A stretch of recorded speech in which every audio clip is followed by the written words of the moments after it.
Welcome to the NerdNest podcast. My name is Sarah Montgomery, NerdNest social media manager. You know me, I hope, by now, and my brothers. Josh. And Daniel. I've been here before.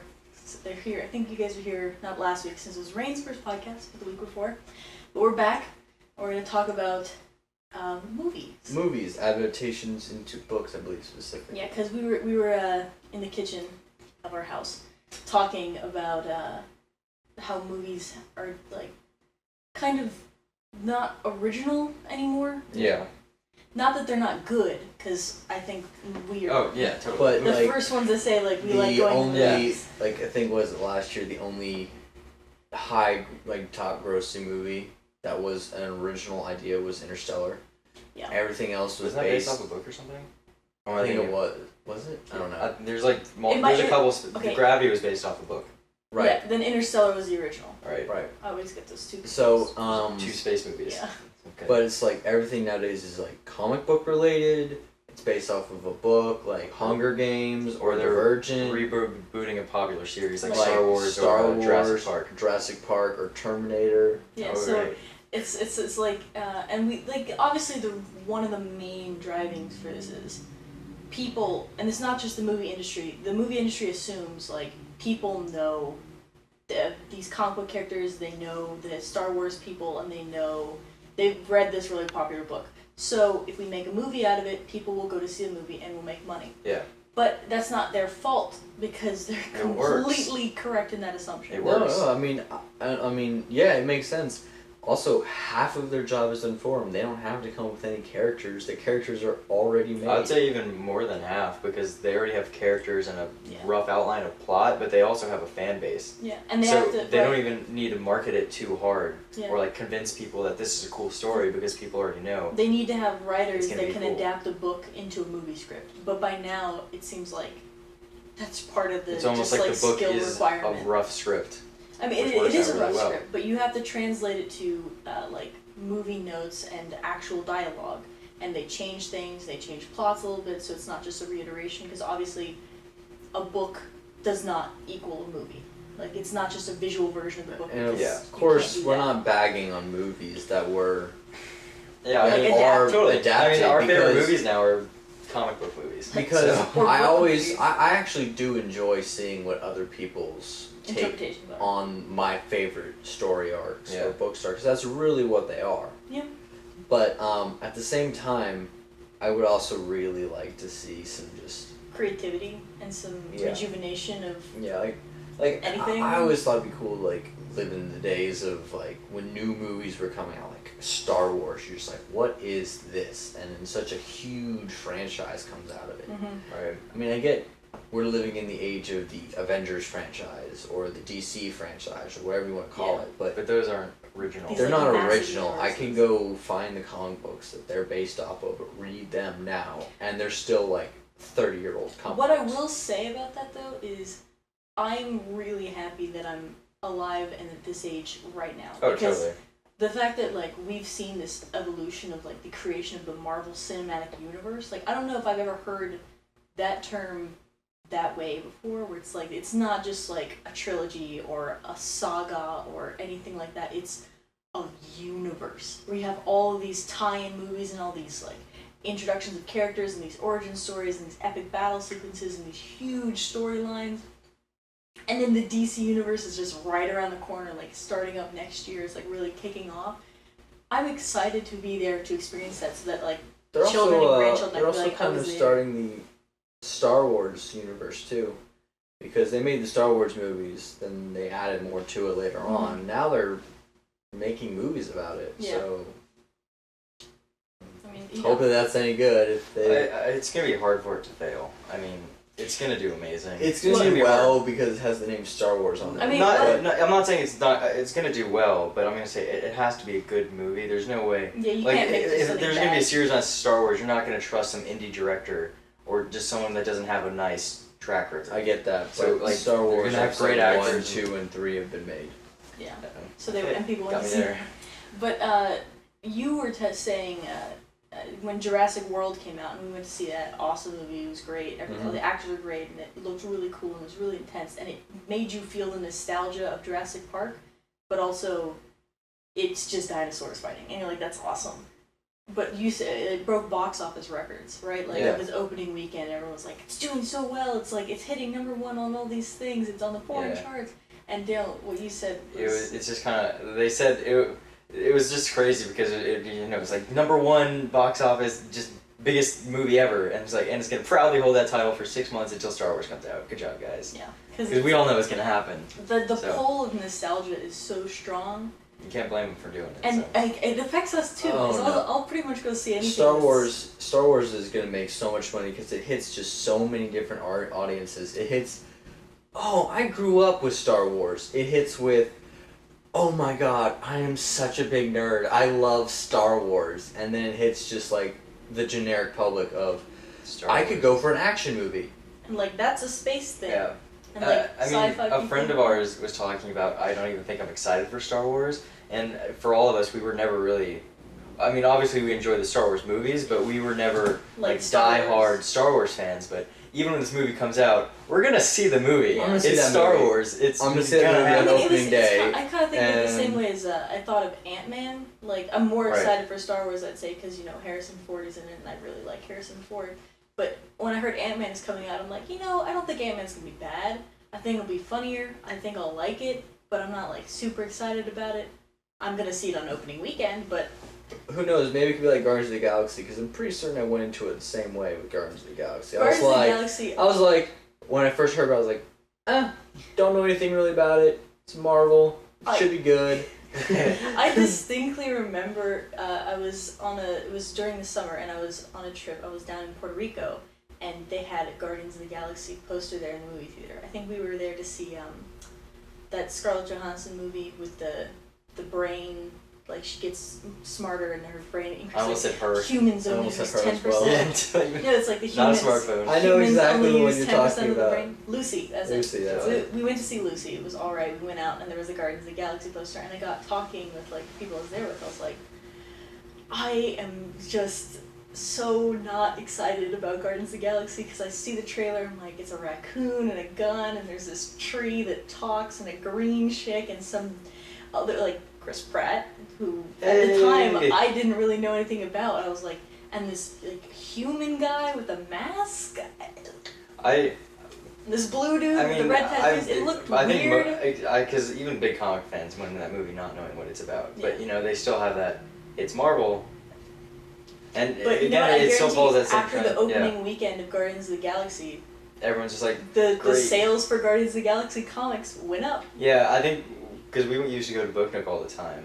It was like a comic book store. And the first time after that movie came out is the first time I ever saw a Guardians of the Galaxy comic. Yeah. Right after the movie, it's like, what just a coincidence. Like, I'm not gonna lie, my big kick, half the reason why I'm into comic books now is because of the revival of the movie franchises.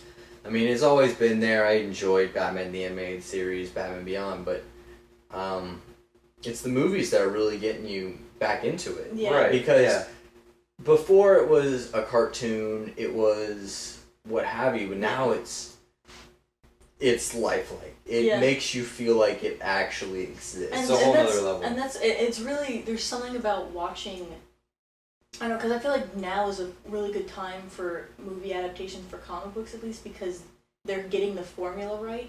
Like before, it was either it was too comic booky or it was too realistic, and so it kind of made it stuck up like was away from, like Punisher was kind of like that, or it's too far away from the material. You're like, is this even a comic book thing? And now they're finally being able to mix those two and merge those two things. And we watched like a couple days ago, we watched Batman Under the Red Hood, which is a fantastic. A couple days, she means yesterday. Oh yeah, it was yesterday. But it's a fantastic animated movie. But it makes you watch that and you go, I want to see Jason Todd as the Red Hood fighting Batman. Yeah. I want to see that in live action, and I want to see a good Dick Grayson. We're part of it. We're the reason movies can get away with doing that, because we want to see it in real live action, just but at high the same definition. Time, but at the same time, in the movie industry, I feel like they do need to step it up, especially when they drag it out. Like, hey, it's the third book. We might as well make it a part 2.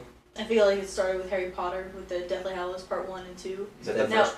I think. Fun fact about me, I was the secretary and then the PR person of our high school chapter of the Harry Potter Alliance, which is just a charity organization. What a nerd. No, I joined that because it was a charity and I needed to get charity hours. I had never read the books, I had never seen the movies, I'd always been a huge Lord of the Rings fan. So eventually, like, I watched the movies because I felt like, now that I'm in this group, I should probably watch them so I know what they're talking about. The movies are okay, they're pretty good, I like them, but I know, I watched Harry Potter's Deathly Hallows Part 1 and 2, I'm like, that was a lot of story.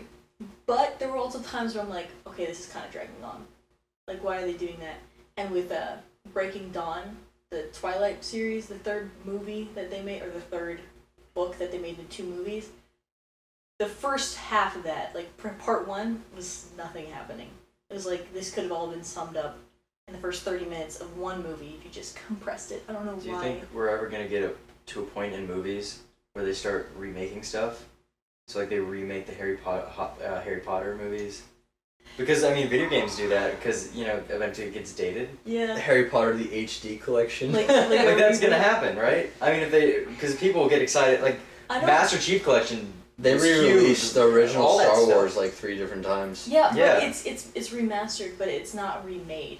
So there's one thing, there's a... Okay, you know, I think Josh, movies might be different because movies are more likely to be considered an art. I think movies are different because people get attached to actors. No. I was saying video games could be considered. I would agree with that. I would say movies and video games are both art, but I would say to a general audience, yeah. If you were to say, is movie a form of art? They're like, yeah. Like, what's a video game? It's like, it's a video game. Yeah, it's a game. I would, yeah, but I think that the reason that they're not I would put it in the same category. I would think that the reason that that people would not be as willing to accept movie remakes as they would be video games is because there's a clear distinction in the graphics of a video game, but they can keep the voice actor the same, and it doesn't really change, and a lot of the stuff can stay the same. But with a movie, if they do another Harry Potter, people will be like, that's not Daniel Radcliffe, and that's not Emma Watson, so I don't want to watch this movie.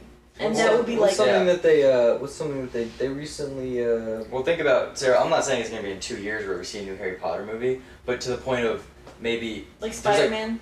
A whole new generation is alive, and then no one even remembers Harry I'm kind of with Daniel now. And then reboot. 30 years from now, I could totally see another Harry Potter series. I'm not saying it's not going to happen, I'm just saying that I think that's when going it to does happen. happen... Now that you think about it, there's been a whole bunch of movies that have been remade already. Fantastic Four. This is what I hate about myself. But I'm going to watch that movie. I'm going to watch the remade Lord of the Rings movie, and I'll love it. And I'll be like, oh, this is... Or... I'm part of this problem. I almost feel like if I watch a remade Lord of the Rings movie, I'll sit there and be like, yeah, the graphics are better, but I mean... This is an Orlando Bloom is my Legolas. That's what I'm saying. I understand that, but we're talking about like 30 years later, there's like millions of more people alive, and then this is the first ever interaction they're going to have with Lord of the Rings. You see that now with people who are attached to certain characters, like they'll fight over like, who is your Batman? I got asked this one time by someone, they're like, they said this about, we were talking about Joker, or we're talking about like DC Comics, and they asked me, well, who's your Joker? I'm assuming it's Heath Ledger. And the way they said it, I was like, okay? Like, at first I was like, who's your Joker? What do you mean, who's your Joker? Like, the Joker's the Joker. That's my thought. I was like, I'm thinking comic books. I'm like, what do you mean? And then I realized, okay, so you mean, and I said, to me, the Joker is Mark Hamill. Yeah. That confuses me though, you know? And I think it's funny that so you say that people would be like, you've seen Mark people, Hamill the Joker. You've seen people literally animated. You've seen people compare. Right. Yeah. You've seen this happen. People comparing Mark Hamill to Heath Ledger. How does that make sense to you guys? That's just what? to me, two completely different things. Mark Hamill's Joker looks more like the comic book Joker than Heath Ledger's Joker. Well, Mark Hamill's Joker was drawn so. That just blows my mind that people go into that depth of comparison and they're just so competitive about that. He They're did completely different categories. Mark Hamill did the perfect Joker laugh. He absolutely nailed it. I've been on an old school Batman binge because I want to like amp myself up for Batman vs Superman, so I can compare like Batflick and what's his face, Jared Leto's Joker to the other Jokers and Batman's. So we watched George Clooney's Batman. It's terrible. Like George Clooney, I honestly believe would make a good Bruce Wayne, but that movie was just so that was a mess. It was a whole mess. And then I watched. People might hate me for this, but I watched the Michael Keaton's Batman, the first one with the Jack Nicholson Joker. I fell asleep. I did not like it. What time did you watch it? It was boring and what time did you watch it? I watched the first half of it, and I don't do this. I always sit down and I binge something when I watch it. I go in hard. I watched the first part of it at like 9. My friends came to hang out with me, and I was like, oh, I have a break from this movie. I'm so happy. Like, I can take a break from it. That's how I felt. I felt bad about it, but I was like, I can't watch this anymore.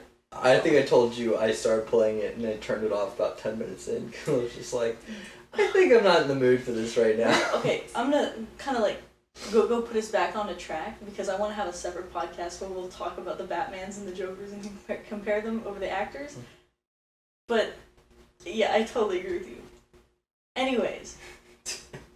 As far as book-to-movie adaptations go, one of the ones that stirs a lot of mixed feelings and very, very polarized feelings is The Hobbit.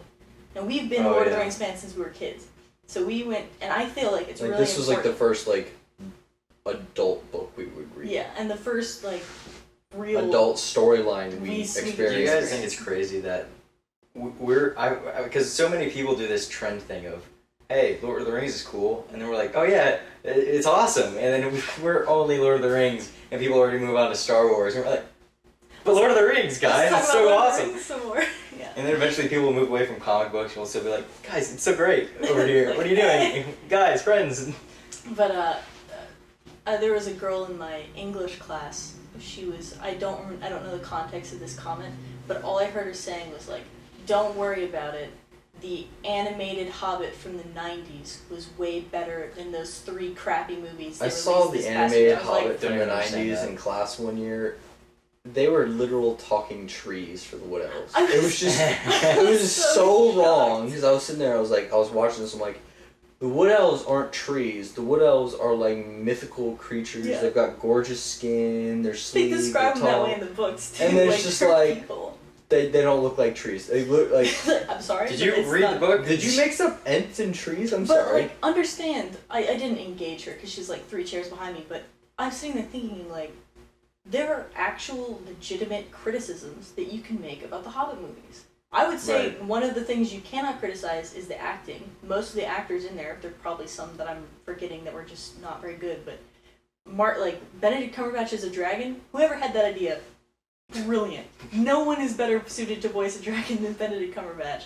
Martin Freeman is an incredible actor. Richard Armitage, who played Thorin, obviously Ian McKellen, always solid.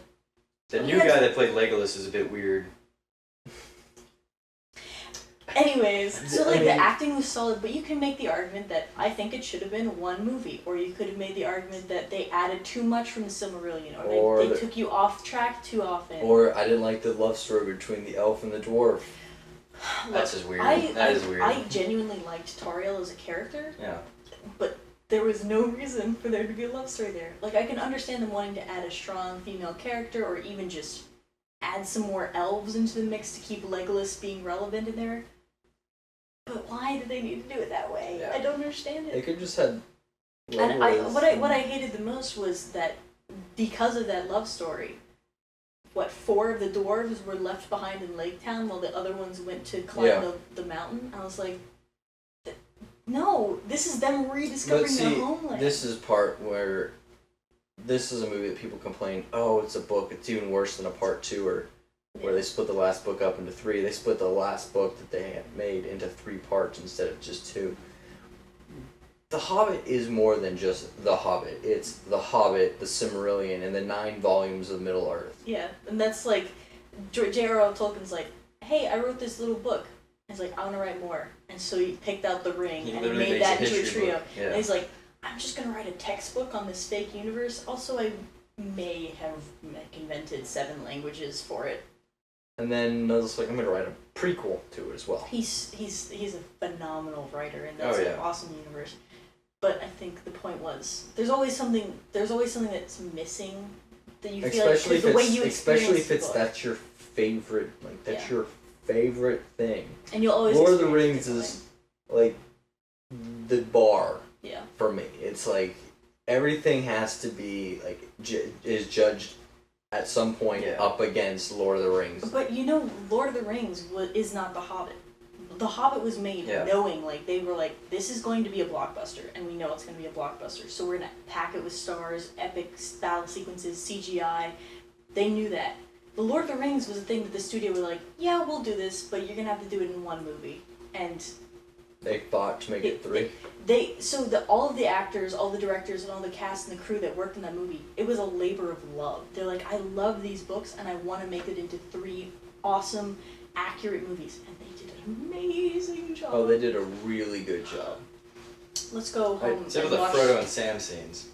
Sorry. No, those are good. That's also just the books too. That's like, also you're watching it Frodo 10 times and Sam, over. You're going just like it's absolutely accurate. You're walking. You're yeah, walking. I understand that, but after watching it 10 times, you're just You're kind of having okay. problems We with get the it. ring. You're tired. Alright. Mordor is a big deal. So let's go home and watch Lord of the Rings and fast forward through Frodo and Sam scenes. And we will see you guys not next week because Rain should be back, but the week after next. Bye bye. Bye.